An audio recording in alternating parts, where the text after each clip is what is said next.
Aloha. Welcome, everyone, and thank you for joining us this afternoon. I'm Denise Conan, Dean of the College of Social Sciences at the University of Hawaii at Manoa, and President of the Northeast Asia Economic Forum. I'm joining you live from the beautiful College of Social Sciences digital studios. Today's live stream is jointly sponsored by the College, Northeast Asia Economic Forum, and Track to Asia.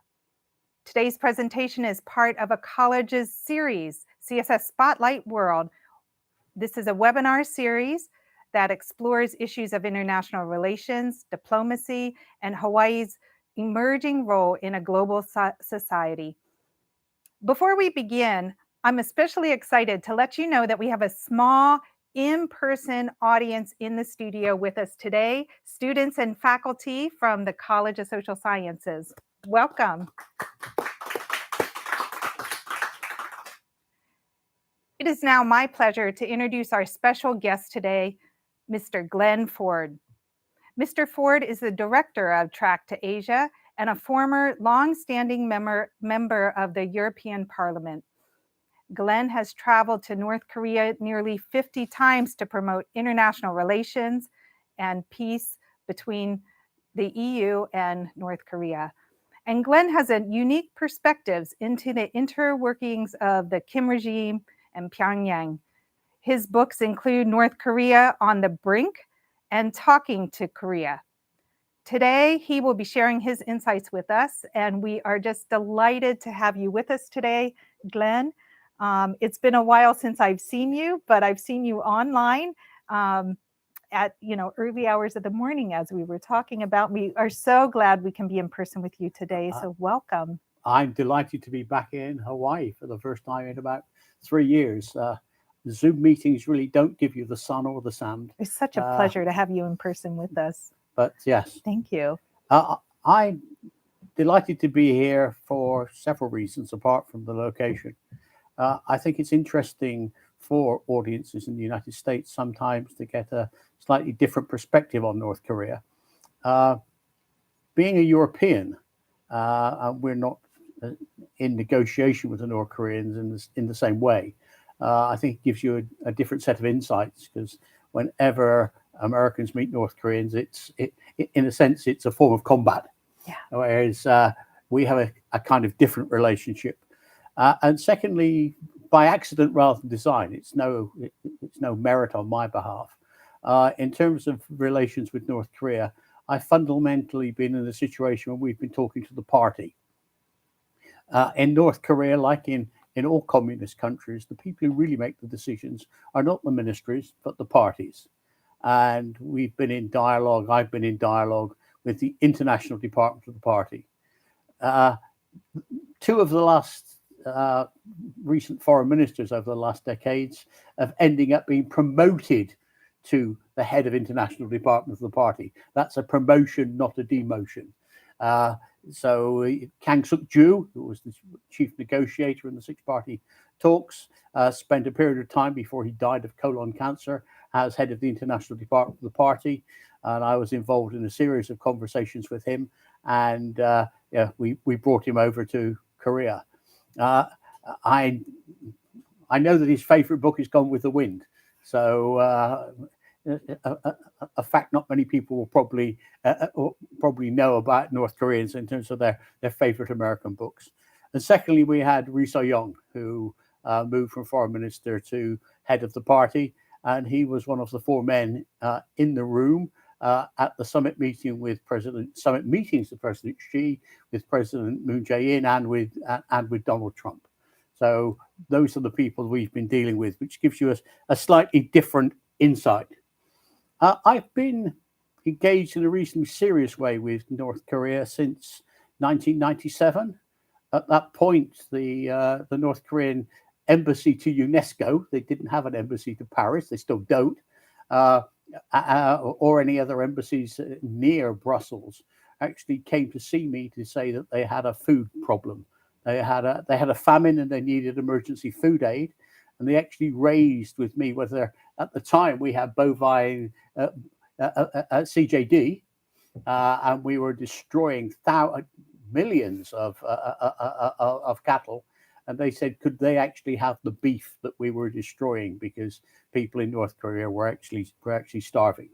I said I needed to see what the situation was, needed to see the situation on the ground, because if I was going to make this case, and so I went with two colleagues in an unofficial delegation to Pyongyang, and we saw how grim the situation was. In 1997, the lights were going out. Every so often, the electricity was failing. We visited children's centers and hospitals where there were no facilities. And although I'm not a doctor, I could see that the children were malnourished, if not worse. So I came back to Europe. I did say to the North Koreans, would they like an official delegation from the European Parliament? And they said yes. And I said, well, you don't care how I get it? No. So I tabled a very critical resolution demanding access by the European Parliament to North Korea. And surprise, surprise, when we wrote to the North Koreans demanding access, the response was, of course, send a delegation. And so I was on a second delegation, then a third and a fourth ad hoc delegation from the European Parliament, before we ended up in 2004 actually establishing a standing delegation. People talk about relations with North Korea. The European Parliament has standing interparliamentary delegation with the Korean Peninsula, with North and South Korea. And that's still ongoing. In fact, I'm no longer a member of the European Parliament. I lost my seat in 2009, but last week I actually addressed the Korean Peninsula delegation in Brussels about what the current state of play is. I've been to North Korea in a variety of guises. I've been probably 8 or 10 times on behalf of the European Parliament.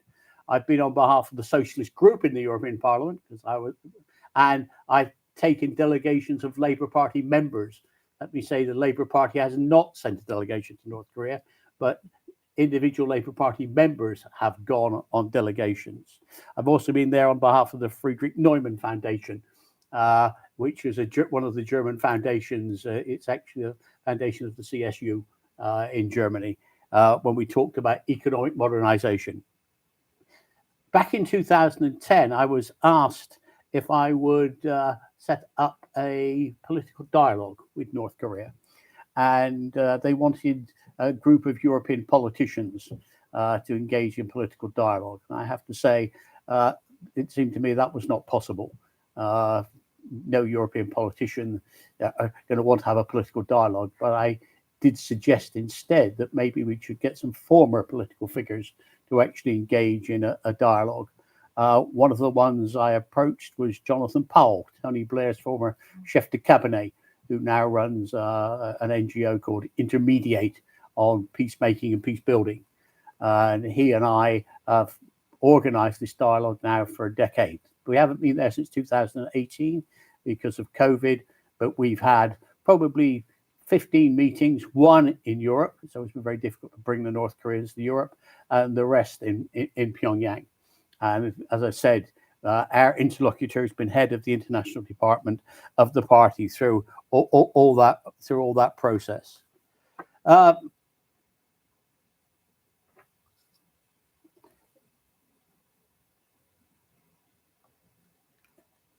There's been a problem in the sense post Hanoi. Our normal interlocutors have disappeared. I'm not suggesting they've been purged and been shot or eaten by starving dogs or anything, but the pro-engagement tendency in North Korea actually suffered from the result of that process. It was obviously an extremely painful event for the North Koreans. 3.5 days on the train, and then be told that there was no progress. That train journey back to Pyongyang must have been unpleasant in its entirety. And the key figures, both in the international department and in the Ministry of Foreign Affairs, all disappeared. The only one that's back in any way at the moment is Chae Song-hui, who is fairly well known, but she disappeared effectively for probably more than a year, and has come back with a more antagonistic tone, and certainly less pro-engagement than was the case previously. I haven't been to Pyongyang since 2018. Late 2018 was the last time. I have been in contact on a fairly regular basis as someone who lives fundamentally in Brussels and the UK. We've had meetings with the Berlin ambassador, the North Korean ambassador to Germany. In fact, post-Brexit, is now responsible for North Korea's relations with the European Union. I see the ambassador in London, who was up until Brexit responsible for those relations, and is in charge of managing the delegation the political dialogue that I mentioned. We asked who was going to carry on with that role, and he's been given that job. And I was also more recently had dinner with the North Korean ambassador in Stockholm. I was in Stockholm for a conference on North Korea, and we met. So someone said to me, "When did you last meet a North Korean?" Well, it was on Sunday. I had dinner with the ambassador in London on Sunday. But where are we with North Korea? What have I learned from talking to North Korea? And let me say, I'm trying to explain this from their perspective. Some people possibly will not like what I'm saying. They'll disagree with it. Feel free, absolutely. But I think it's important to see the situation, at least from time to time, from a North Korean perspective than merely from a perspective of the West and the rest, as we might put it. They see two systemic threats to the future of North Korea. One of which is internal. There's an internal threat if you don't keep people happy. And the people who have to be kept happy are the people in Pyongyang, because fundamentally that's the capital. That's where everything goes. That's where everybody wants to live. Actually, there are two internal borders in North Korea. There's a special economic zone in the far northeast, up on the China-Russia border, called Rason. And to enter that zone, you have to go through customs controls, and you have to produce papers and passports. The second zone is Pyongyang. Around Pyongyang is a ring, and to go in and out to go out of Pyongyang is easy. Come back in, you need to have permission, and you need to have the right documents. So, yeah, it's the people of Pyongyang that actually matter. Secondly, there's an external threat. There's a threat from outside, and that external threat is the United States, the Republic of Korea, and Japan. They see that as a very serious threat. Kim Jong-un in 2012, I think it was, talked about the Bunjin line. He was going to advance the economy and the military together at the same time. And that reflects the problems facing him, the two systemic threats. The problem is that there's a paradox there. Because the paradox is, if you're successful in developing, if you want your military, your weapons of mass destruction, then you undermine the ability to deliver on the economy. Because the consequence of that has been, rack upon rack of new sets of sanctions. We even got to the stage recently where they sanctioned the North Korean cartoon industry. And someone I know said he would sleep better at night knowing that there are no more North Korean cartoonists actually on American television. The external threat. North Korea has lost the arms race. They've been outlapped. The reason for their move towards weapons of mass destruction, particularly their nuclear deterrent, is exactly that. The Republic of Korea's military budget is bigger than the North Korean GDP. So if North Korea spent all of its money, it spends probably 25% of its GDP on the military, then if it spent all of its money, it wouldn't have the same military budget as South Korea. If you put together South Korea, Japan, and the United States, North Korea is outspent by a factor of 60. Every time there's been a clash along the northern limit line, and yes, South Koreans say, which is the maritime border between North and South on the East Coast, sorry, on the West Coast. South Korean sailors have died, but more North Koreans have died. They lose those fights. They know where they are. So for them, for North Korea, the only solution has been, if you want, weapons of mass destruction, particularly nuclear and ICBMs. The attractiveness of weapons of mass destruction for the North Koreans is it actually does several things at the same time. It's an answer to the question about how do we continue to deter the external threat when we have lost the conventional arms race. It also helps in two other areas. North Korea has two enormous shortages. It has a shortage of manpower, and I use manpower deliberately rather than person power, because North Korea is not a developing economy. North Korea is an industrial state. It's a failed industrial state, but nevertheless, there is no enormous pool of peasant labor out there ready to be inducted into the factories and the future.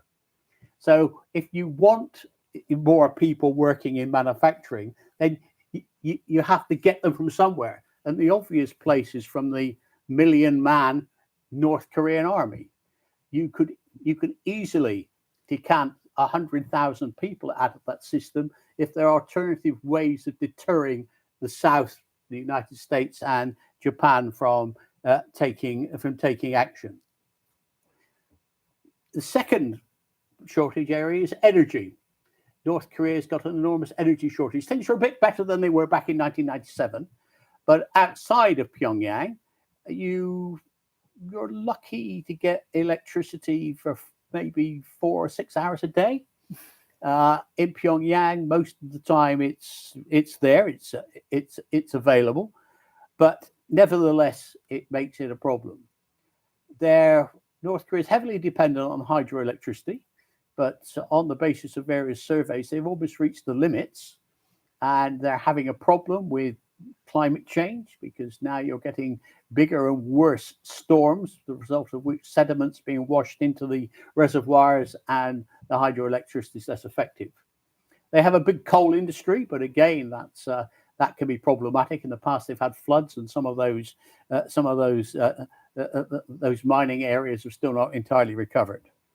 They see the future as nuclear. I mean, some people will react that nuclear in North Korea. No, that's not possible. Well, actually, with the agreed framework back in 1994, which was a deal between the United States and North Korea, when they agreed to stop moving towards nuclear weapons, the US offered to build to be responsible for ensuring the building of 2 light water reactors in North Korea. So certainly back in 1994, Washington did not think that civil nuclear power was a no-no in North Korea, which is one of the reasons why, if you want, the Singapore Declaration was so important for North Korea.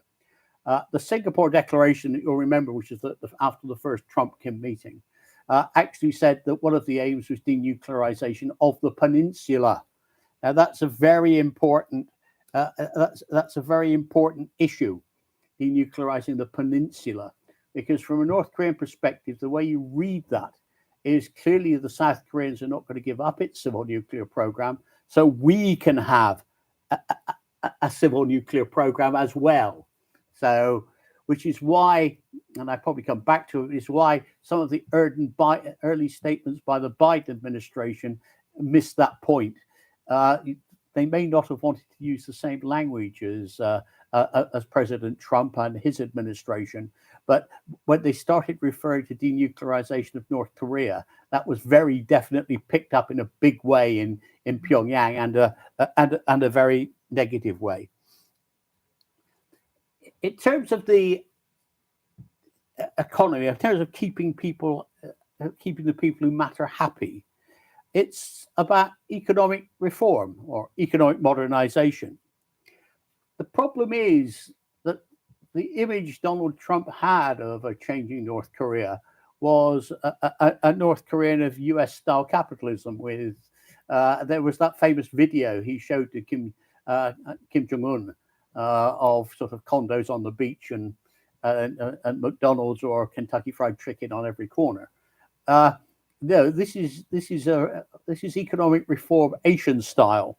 This is more Japan's Zaibatsu, Japan's corporations, Korea's chaebols, China's state-owned enterprises. It's that kind of capitalism. It's that kind of economic reform. I sometimes refer to it as kind of market Leninism. Air Koryo, North Korea's state airline, last time I was in North Korea was running taxis. It's got some kind of logic if you're an airline to get further into transport, but they're also producing food and drink. They're spreading out. You're getting horizontal and vertical change. You're also getting there's an encouragement of entrepreneurship in a way, but often under the shelter of the state institutions. There's a lot of economic activity around the ministries, around the military units, around the international department of the party, and the party more generally. It's a kind of public-private partnership. You use your skills and expertise and your knowledge to go out and open a restaurant in Pyongyang. Many of the Italian restaurants are run by the European section of the International Department of the Party, or something like that, and you share the benefits with your party unit. So it's good for both sides.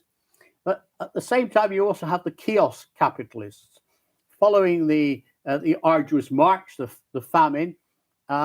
You saw the opening of some semi-official, even some official markets where you had people out there, farmers markets. So it seems to me that not many farmers are growing sort of electronic equipment, but fine, farmers markets.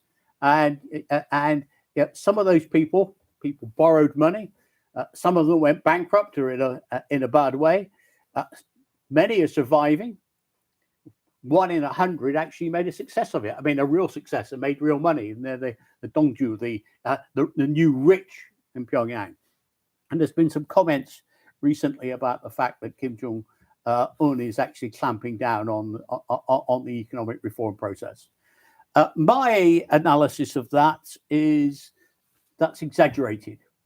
What he's clamping down on are, if you want, these independent entrepreneurs, not the ones within the state institutions. It's what I would call the ronin, the masterless samurai. The ones working with their master are fine. The ones out on their own are the problem, because they're the ones that are starting to engage. I'm talking about the very small number, are very successful in conspicuous consumption, work conforming to North Korean social norms and the rest.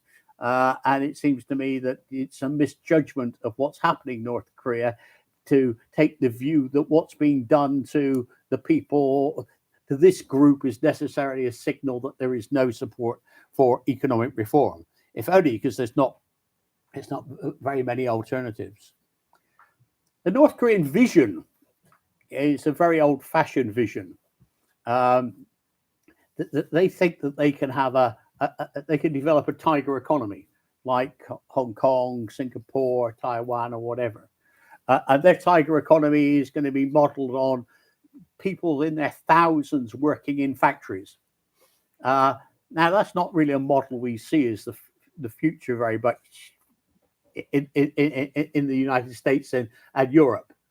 But it seems to be one has to be careful because it might just work in North Korea. And the reason it might just work in North Korea is that North Korea is probably the world's last reservoir, not of cheap labor. There's cheap labor in all over Africa, Asia, and South America. But this is cheap skilled labor, or at least semi-skilled labor, which makes a difference because the skill levels in North Korea, no one's suggesting many African countries are creating intercontinental ballistic missiles and nuclear weapons in their backyard. So there's a skill level there that's not necessarily true everywhere. All this for the moment is on hold because of COVID. For the North Koreans, I will stick my neck out, it's been a public health triumph. They've managed to avoid COVID effectively in North Korea. They closed down before China closed down, and they closed down in such a draconian way, as we've seen, that quarantine and the rest.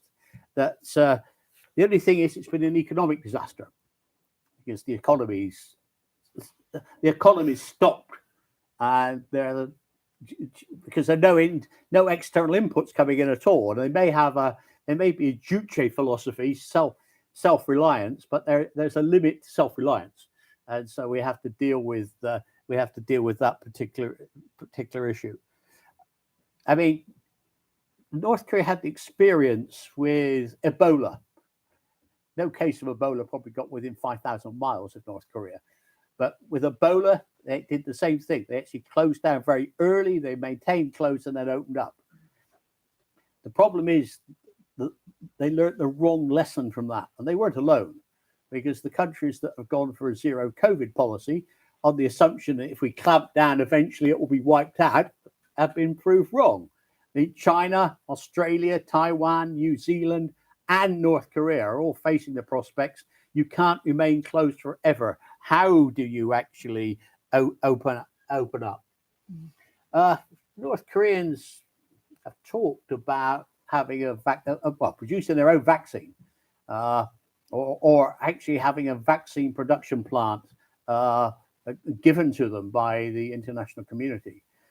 From a scientific point of view, I'm told that mRNA is not a scientific problem. It doesn't give them the ability to make advanced chemical weapons. But from a political point of view, it seems to me rather unlikely that anything's going to happen.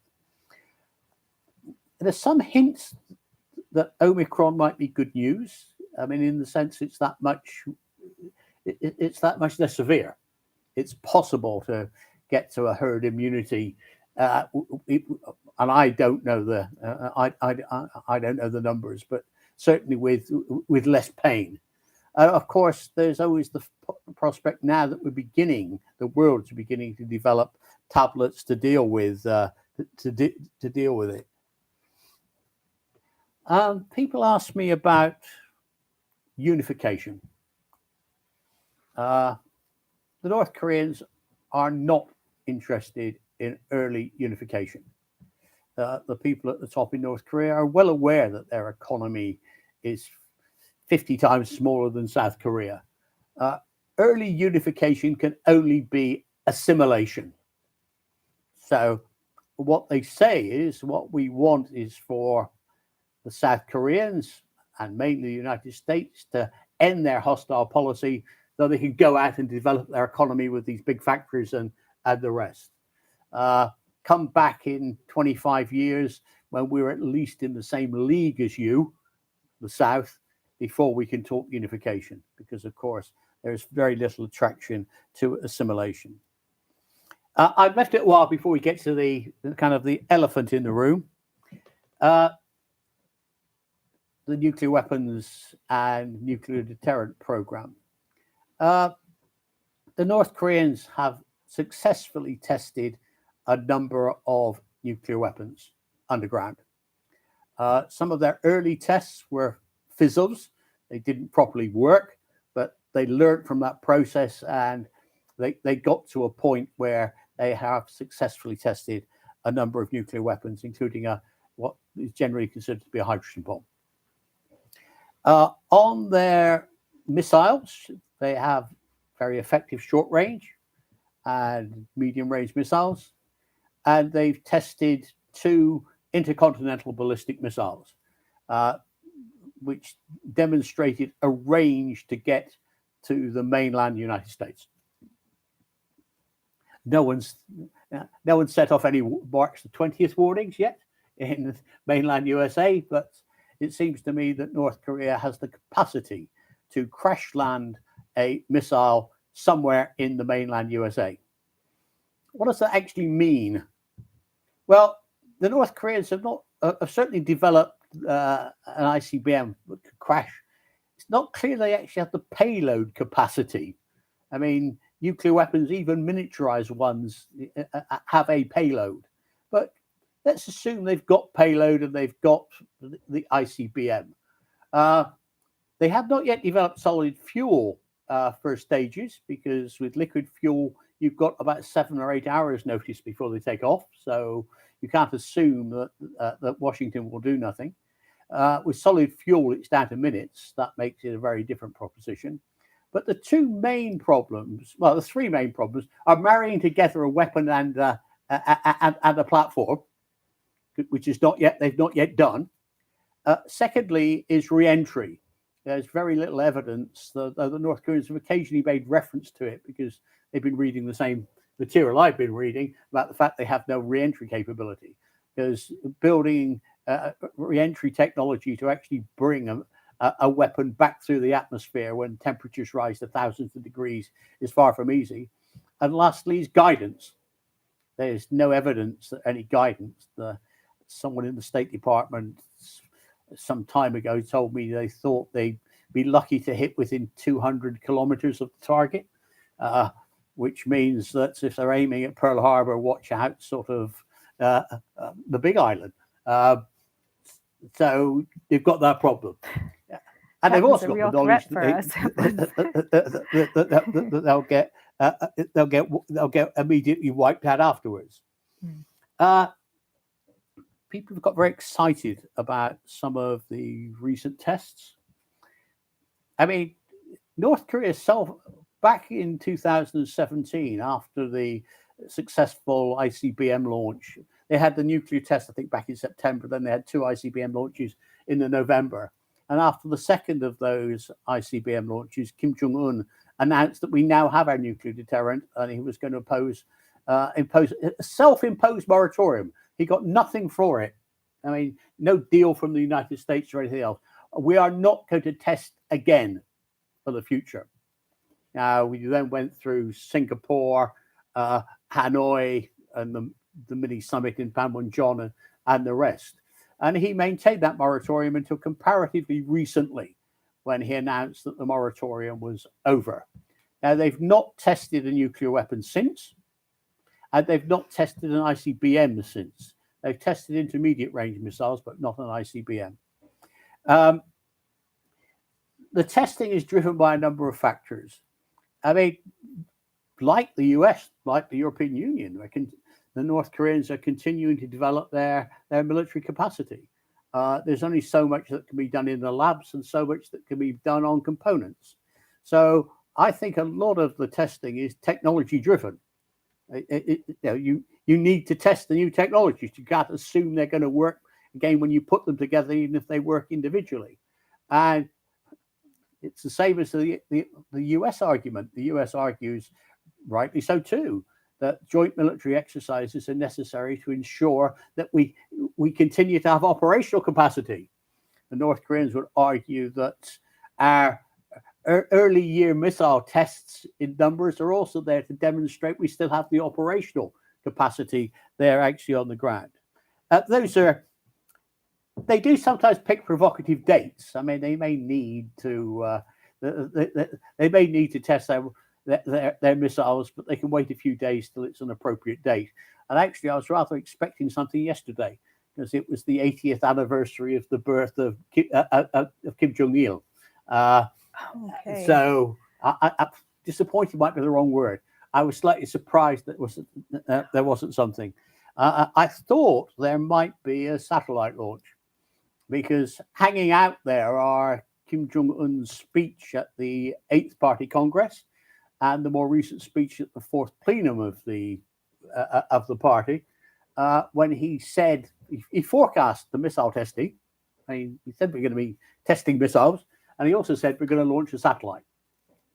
Because the other thing that the North Koreans are very enthusiastic about is being able to maintain a civil satellite program.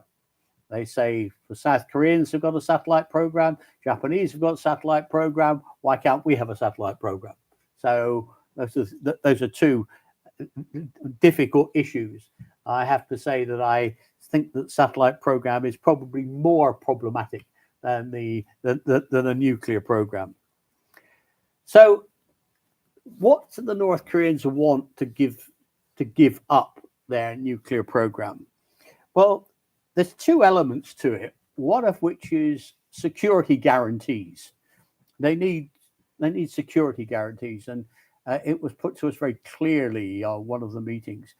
Security guarantees are no longer a piece of paper signed by the current American president. That's what they got back in 1994, essentially. You've got Bill Clinton saying it's all fine.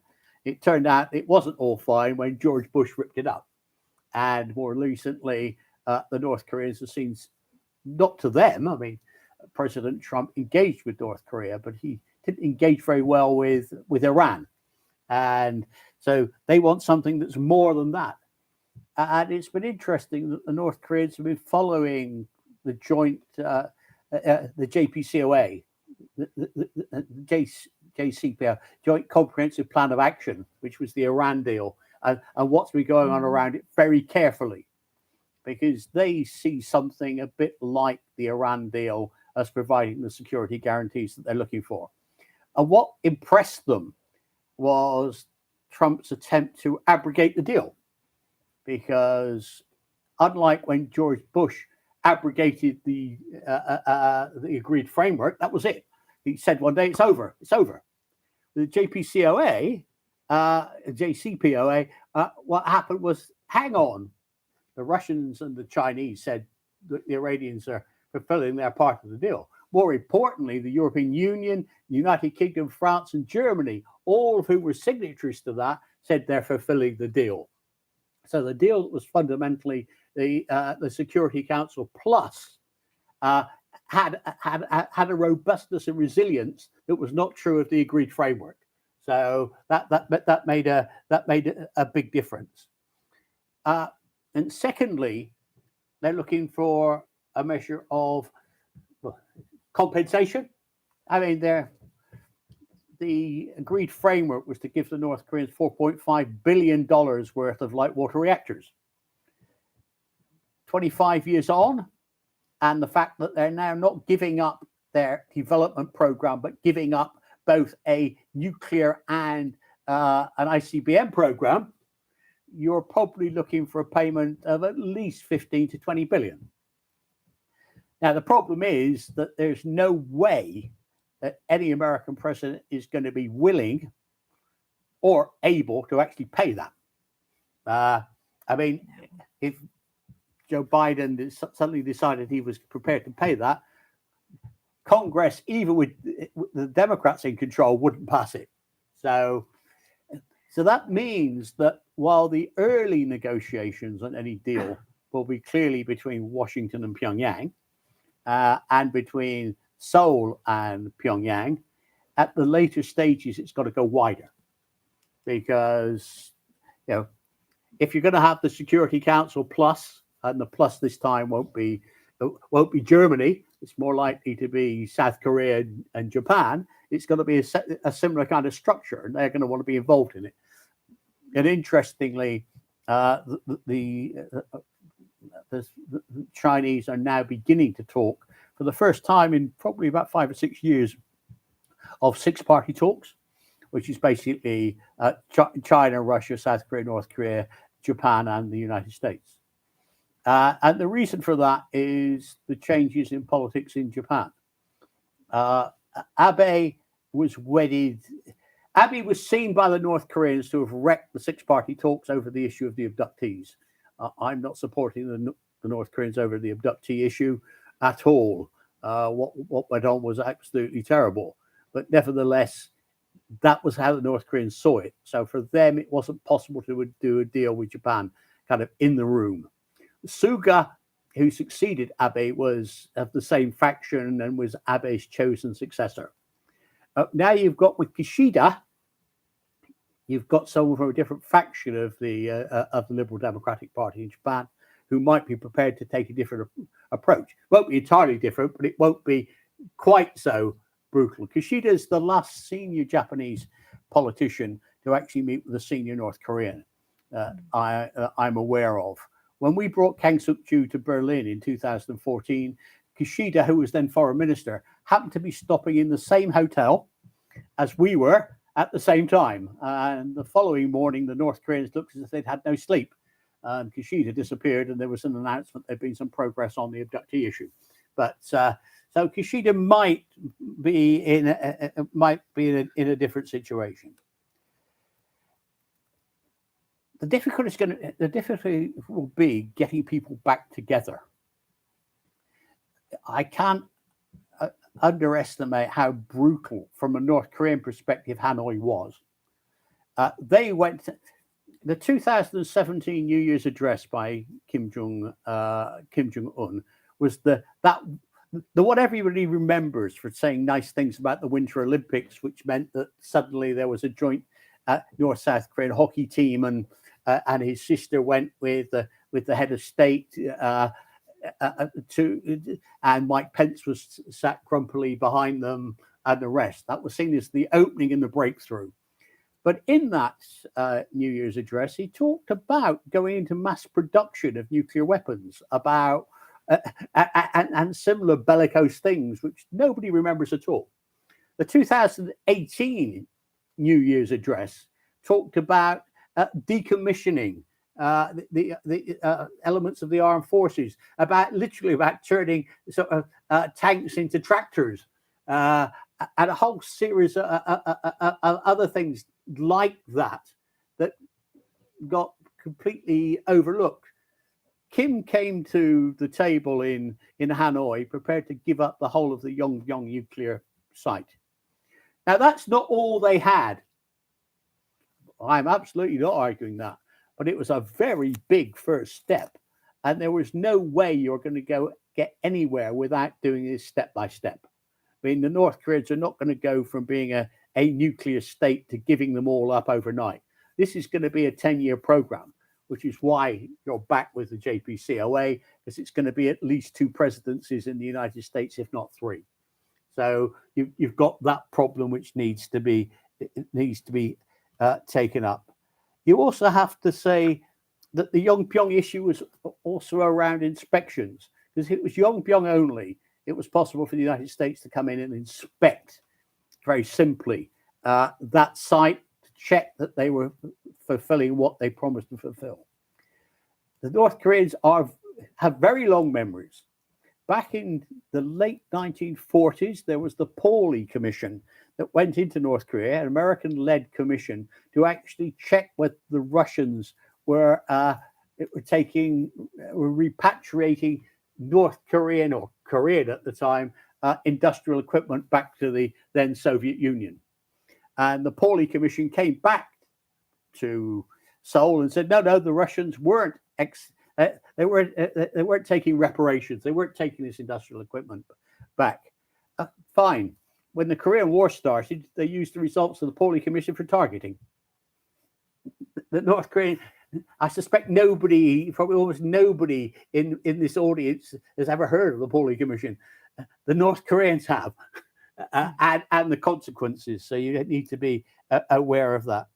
Last thing I'll say is to talk a little bit about the end of war declaration, because it's been a reasonably hot issue.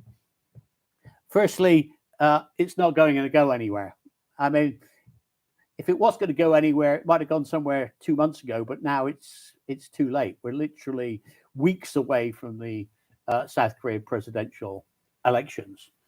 The North Korean reaction, and I'm talking about the people I talked to, ambassadors, was that the South Koreans were being rather optimistic. You've just increased your military budget by the largest amount ever, and you want to sign an end of war declaration?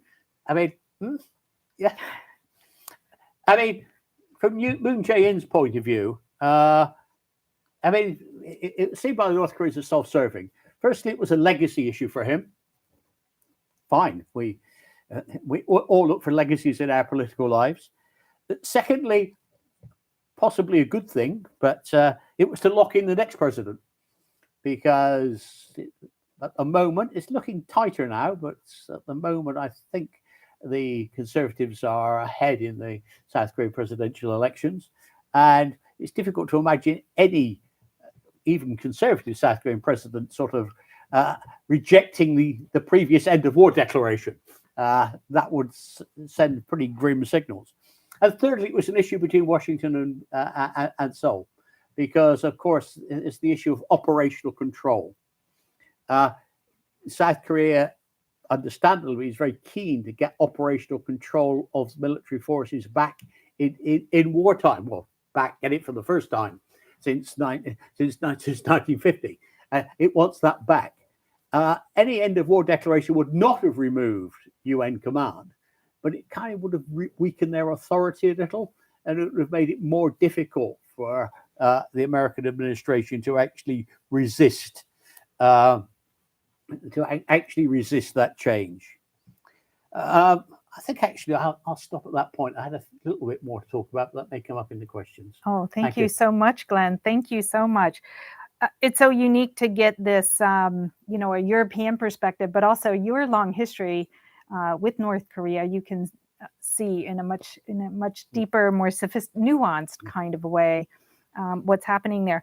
We have asked the audience to submit questions, and there are some interesting questions, and some of it I think ties I'm a bit nervous about that. Last time someone asked me an interesting question was at an audience with a large number of people from Kashmir saying, "Why did you invite Salman Rushdie to the European Parliament?" But we won't mention that. But Hawaii has some important, I think, role to play. And for one, you talked quite a lot about nuclear power, and of course, we had the Hawaii missile scare in March of 2019. So I think we're sensitive about all of these issues. That was a false alarm, totally. But many of the audience will remember that day very clearly because we didn't know that at the time. But some of these questions really tie to, is there a more peaceful way to sort of convert that nuclear capacity into a different economic benefit for North Korea? So, for example, there's a question: is North Korea could the North Korea be allowed to convert their nuclear program into more of an electric power supply for South Korea and China? Is that something so that they would get rid of the weapons portion of nuclear? That's absolutely something the North Koreans want to do. I mean, they want a civil nuclear program. Now, they want and they're very keen on having a civil nuclear program that's self-contained because they don't trust the outside world. One of the reasons that they didn't want to give up, at least for the moment, more than Yongbyon, is they do have at least one and possibly two uranium enrichment plants. Now, uranium enrichment plants can be a bad thing. They can be used to produce nuclear weapons, but they can also be used to produce the fuel for light water reactors. And this is the whole thing about the Iran deal. It's up to 20% is fine, above 20% is bad. So you would want inspectors in and the rest. But it then depends on, if you want Washington agreeing they can have a civil nuclear program. For the moment, they've got their own energy problems. That they do sell some coal to China because they're so desperate for what they get in return. But from a North Korean perspective, it's actually allowing people outside of Pyongyang to have electricity for most of the day, if not all of the day. But yes, it's absolutely something. But that requires an approach from the United States that talks about we will find ways of helping you do this. I mean, certainly there's some interest in France in that. And why are the French interested in helping the North Koreans on their civil nuclear program? Because the French have a very big civil nuclear program of their own. And they're absolutely petrified there will be a nuclear accident in North Korea. Because if you have a second Fukushima in North Korea, the rest of the world's nuclear energy program can close down. That's a very good point. So there are very good reasons for actually having this kind of engagement. Well, another flip on this question is whether it's likely for North Korea to start selling their nuclear weapons to others. What would that pose? I don't know whether I said it. In terms of their missile tests, there is good reason to believe it's perfectly possible that the North Koreans would sell at least their short and medium range missiles to other countries. They have in the past. And certainly there have been representatives of some of the world's less savory regimes watching their missile launches in the past. They've sold to a number of countries. The Pakistani independent missile program has missiles that are very similar to the North Koreans that went earlier. The North Koreans sold the Hwasong 5, I think, to Iran, which was used in the War of the Cities against Iraq. So they've certainly sold missiles. I think they're much less likely, not because they're good people, but because they're not stupid, to sell their nuclear weapons, because that would be instant destruction. You would be able to tell where that came, where its origins were, and the idea that anyone is going to allow the North Koreans to get away with that is improbable. So, on the probability of selling their nuclear weapons, I'd say is extremely low. Probability of them selling quite sophisticated missile technology is probably quite high. Frightening. That's frightening. But, well, you may have heard that Secretary of State Anthony Blinken was just here in Honolulu. He was negotiating with foreign ministers from Japan and Korea, South Korea, to develop some sort of, part of their agenda was a united front against North Korea. Also, I'm sure they talked about China as well. For the US, these are two big concerns. And so one of the questions does deal with whether North Korea would be persuaded by China, People's Republic of China, into some sort of partnership that would ease tensions between the two of them, but pose a threat to Korea, Japan, US interests. Well, I mean, actually, I think it's last year you saw the automatic renewal of the Treaty of Friendship and Cooperation between China and North Korea. It comes up every 20 years for renewal, and it requires 6 months' notice to be abandoned. And I was surprised that it went through with barely anybody noticing. There were no celebrations in Pyongyang or Beijing, but there was almost no comment. So they've renewed that relationship. Yes, I mean, if things get very tense between Washington and Beijing, certainly the question was asked: does this mean if there was conflict between Washington and Beijing over Taiwan, for example, would the North Koreans, under the treaty, be forced to intervene? Correct. So, what is your thought about? So, yeah. But equally, if you can't have a solution. Sort of how another way to ask the question is, how vulnerable is North Korea to be persuaded to act as a destabilizer in the region on China's behalf? Oh, I mean, yeah, I think it. Let's be clear. That Beijing does not run Pyongyang. Mm-hmm. They clearly have a relationship, but the old idea that if Beijing said to Pyongyang, jump, the question was how high, was never true. Throughout the period from 2011, when Kim Jong-un came to power, to 2017, relations between Pyongyang and Beijing were grim. They had a very bad relationship. We didn't do anything official, but we tended to meet people in Beijing before we went to Pyongyang. And the message was always the same, because back in 2011, they were both, Xi and Kim Jong-un were both new leaders at the same time. The argument was, why don't I tell them the two new leaders should get together? It never happened. That was because relations were very hostile. There was some interest in North Korea in actually doing a Nixon, actually switching the relationship to the United States. I mean, because North Korea was very clever in actually managing a hostile relationship between Beijing and Moscow over a period of 20, 30 years. And there was an interest in kind of recreating that balance with Washington. Now, I don't think it ever got very far in Washington, but certainly it was very clear when suddenly in 2017, Kim Jong-un met Xi, that was off the table. They got the message it wasn't going to happen. So there was this sudden rapprochement with Xi, and then the summits with Moon, more summits with Xi, and if you want the Trump summits. So you could imagine geographically, North Korea is just surrounded by hostility. If you think about Russia, China, yeah, I mean, that really does impact their outlook too.